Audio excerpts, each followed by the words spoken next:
بسم اللہ الرحمن الرحیم۔ مسائل غسل میں سے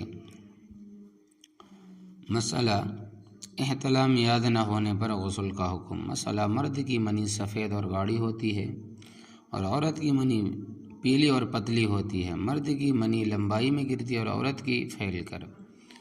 اب اگر سونے کے بعد بستر پر منی نظر آئے تو جس کی علامت پائی جائے گی اور جس کو احتلام یاد ہوگا اس پر غسل واجب ہوگا، اور جب منی پر تمیز نہ ہو اور نہ کوئی پہلے بستر پر سویا ہو تو دونوں پر غسل لازم ہوگا، اور کوئی پہلے سویا ہو اور بستر کی منی خشک ہو چکی ہو تو ظاہری طور پر یہ علامت ہوگی کہ پہلے کی ہے، لہذا ان دونوں میں سے کسی پر غسل واجب نہیں ہوگا کیونکہ کسی کو احتلام ہونا یاد نہیں ہے۔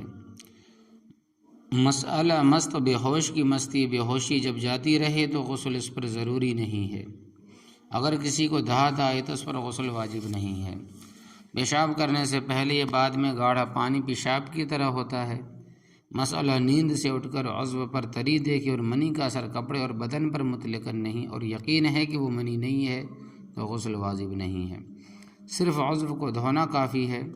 مسئلہ اگر منی کپڑے پر گر جائے اور کپڑے کو دھو کر پاک کر لیا جائے مگر داغ و دھبا نہ جائے تو کوئی حرج نہیں ہے، وہ کپڑا پاک ہے۔ منی کو روک لیا جائے تو کیا حکم ہے؟ سوال: مجھ کو چند روز سے بدخوابی زیادہ ہوتی ہے اور ساتھ ہی عادت ہو گئی ہے کہ احتلام کو روک لیتا ہوں۔ بعض مرتبہ تو قطرہ وغیرہ کچھ نہیں نکلتا اور بعض وقت ایک آدھ قطرہ نکل جاتا ہے۔ مجھ کو بعض وقت یہ شبہ ہوتا ہے کہ قطرہ شہوت کے ساتھ نکلا اور بعض مرتبہ بغیر شہوت کے نکلنے کا یقین ہوتا ہے۔ احتلام کو روک دینے کے بعد بلا شہوت بھی ایک دو قطرہ آ جاتا ہے، ایسی حالت میں غسل فرض ہو جاتا ہے یا نہیں؟ جواب: جس صورت میں قطرہ آدھ قطرہ نکلنے کا یقین ہو اس صورت میں غسل واجب ہوتا ہے، اور جس صورت میں قطرہ وغیرہ نکلنے کا یقین بالکل نہ ہو اس صورت میں غسل واجب نہیں ہوتا۔ اور احتلام کو روک لینے کے بعد بلا شہوت اگر قطرہ نکل آئے تو امام ابو یوسف اس میں غسل کو واجب نہیں فرماتے، اور امام اعظم ابو حنیفہ اور امام محمد غسل کو واجب فرماتے ہیں، اور اس میں احتیاط زیادہ ہے، یعنی کہ غسل کر لینے میں۔ مسئلہ حنفیہ کے نزدیک منی ناپاک ہے۔ مسئلہ احتلام والے اور جنبی کا ہاتھ پاک ہے، یعنی کہ احتلام والے کا بھی اور ہم بستری کرنے والے کا بھی ہاتھ پاک ہے، اور جس برتن کو وہ چھوئے وہ بھی پاک ہے۔ اگر ہاتھ میں گندگی لگی ہو جیسے منی وغیرہ تو ناپاک ہوگا۔ مسئلہ حالت جنابت کا پسینہ ناپاک نہیں، اس سے کپڑا ناپاک نہیں ہوتا۔ مسئلہ غسل کے بعد نجس کپڑا احتلام والا اگر بدن خشک کر کے پہنا ہے تو کچھ حرج نہیں، اور اگر بدن تر ہے تو اس ناپاک لباس کو نہ پہنے کہ احتمال بدن سے ناپاک ہونے کا ہے، کیونکہ جب بدن کچا ہوگا تو وہ ناپاکی بھی کچی ہو کر بدن پہ لگنے کا اندیشہ ہے، اس وجہ سے ناپاک ہو جائے گا۔ یعنی ناپاک کپڑا خشک بدن پر پہن تو سکتے لیکن اس سے نماز نہیں پڑھ سکتے، کیونکہ کپڑا ناپاک ہے، نماز نہیں ہوگی۔ مسئلہ اگر کسی شخص کو احتلام ہو اور اس نے عضو مخصوص کو دبا لیا یہاں تک کہ شہوت جاتی رہی پھر اس کے بعد منی نکلی تو غسل لازم ہو جائے گا۔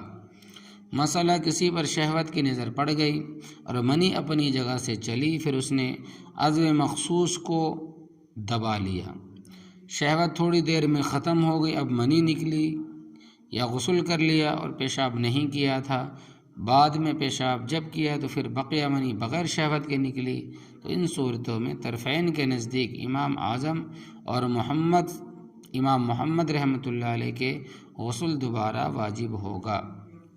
تو اللہ تبارک و تعالی عمل کرنے کی توفیق عطا فرمائے۔ ایک اور مسئلہ کہ غسل کے بعد وضو کرنا۔ غسل سے فراغت کے بعد بعض لوگ وضو کرتے ہیں، یہ بالکل ضروری نہیں، بلکہ ایسا کرنا نہیں چاہیے۔ غسل کے شروع میں وضو کر لینا مسنون ہے، اگر غلطی سے کسی نے غسل کی ابتدا میں وضو نہ کیا، بغیر وضو ہی کے تمام بدن پر پانی ڈال کر غسل کر لیا، تب بھی غسل کے بعد وضو کرنے کی ضرورت نہیں ہے۔ جب تمام بدن پر پانی ڈالنے سے تر ہو گیا تو اس میں وضو بھی ہو گیا، اگرچہ خلاف سنت ہوا مگر وضو تو ہوا۔ مسئلہ اگر غسل سنت کے مطابق ادا نہ کیا جائے، صرف کلی کر لی، ناک میں پانی ڈالا اور پورے بدن پر پانی بہا لیا تو پاکی کی حالت ہو جائے گی، کیونکہ غسل میں یہی 3 چیزیں فرض ہے۔ گہرے اور جاری پانی میں غوطہ لگانے سے جسم پاک ہو جاتا ہے، بشرطے کہ کلی کرنا اور ناک میں پانی ڈالنا بھی ہو جائے۔